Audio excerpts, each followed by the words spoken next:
Long before America became the superpower we know today, before its skyscrapers touched the clouds and its factories echoed with progress, it was a student.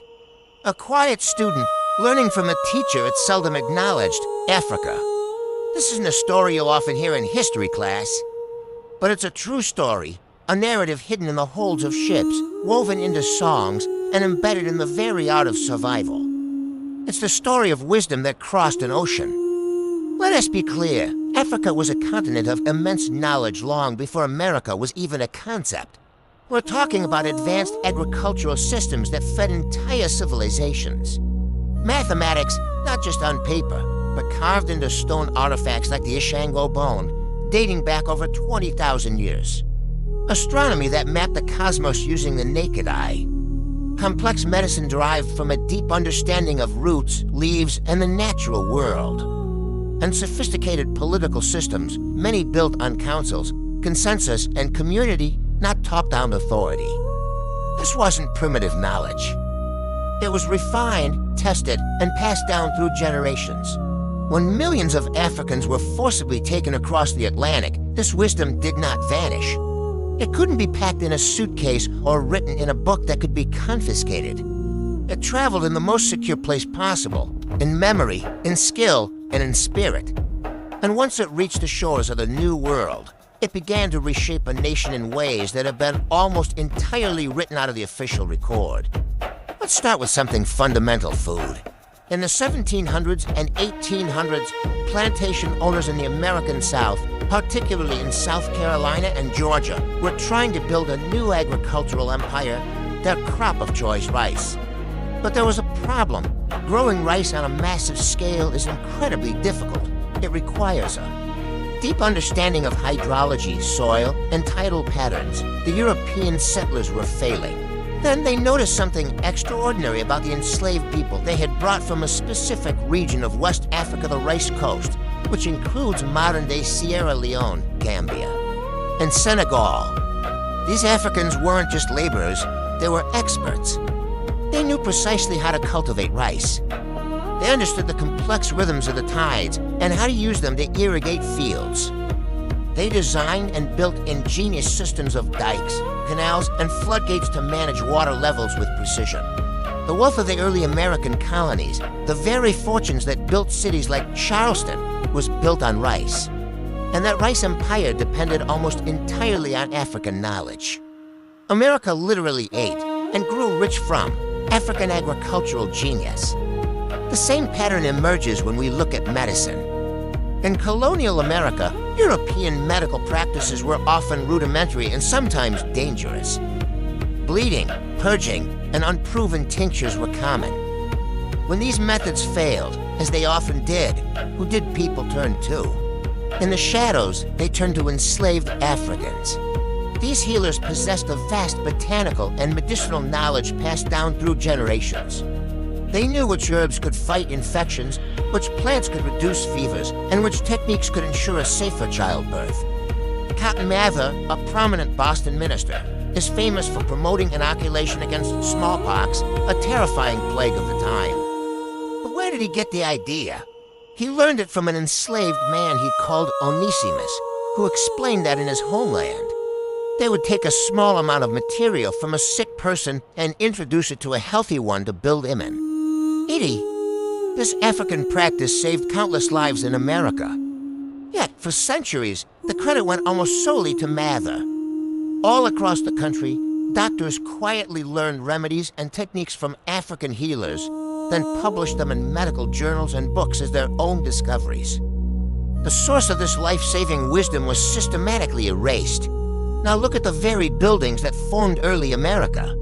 The hands that built the plantations, the mansions, and the public buildings were often African hands. But they brought more than just labor. They brought ancient engineering principles. The shotgun-style house, famous in New Orleans and throughout the South, has direct architectural roots in West African Yoruba design.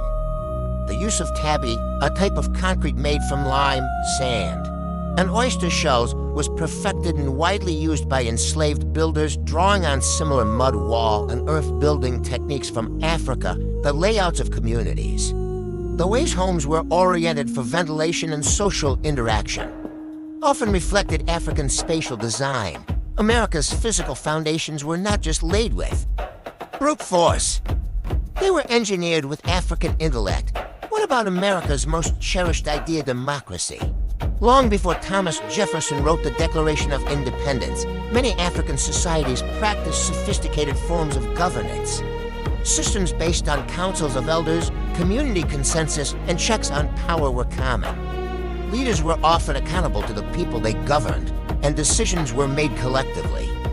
While we often credit Greece and Rome, some of America's founding thinkers were also exposed to African political systems through travelers' accounts and conversations with enslaved interpreters. The concept that leadership must answer to the people was not a novel idea invented in Philadelphia. It was a principle that had been practiced in Africa for centuries. America borrowed the spirit of it, then rewrote the story to star itself. And then there's the soul of America, its music. The rhythm, the feeling, the very structure of so much of what the world considers American music is a direct echo of Africa. The work songs that synchronized labor in the fields were not just about passing the time. They were a technology of coordination. The complex rhythms of the drum, though often banned by slave owners who feared its power to communicate, survived in secret. The spirituals carried double meanings, messages of hope, faith, and coded plans for escape. From these roots grew everything that followed. The call and response pattern in a gospel choir? That's from Africa. The bent notes and raw emotion of the blues? That's the sound of African musical scales meeting a new, harsh reality. Jazz, with its improvisation and syncopation, it's a conversation that started on another continent. Rock and roll, soul, funk, and hip-hop, all of it stands on a foundation built by African musical traditions. America's single greatest cultural export to the world grew directly from the seeds of African creativity. Perhaps the greatest and most profound wisdom America learned from Africa was the strategy of survival itself, resilience. The transatlantic slave trade and chattel slavery were systems designed to break the human spirit, to erase identity, culture, and hope. Yet, Africans survived the impossible. They adapted to a new and brutal environment.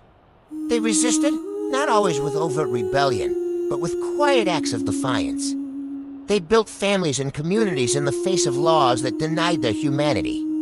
They preserved their identity through stories, music, and faith, even when stripped of their land, their language, and their freedom. This incredible resilience didn't just ensure their own survival, it shaped the very character of American labor, creativity, and endurance.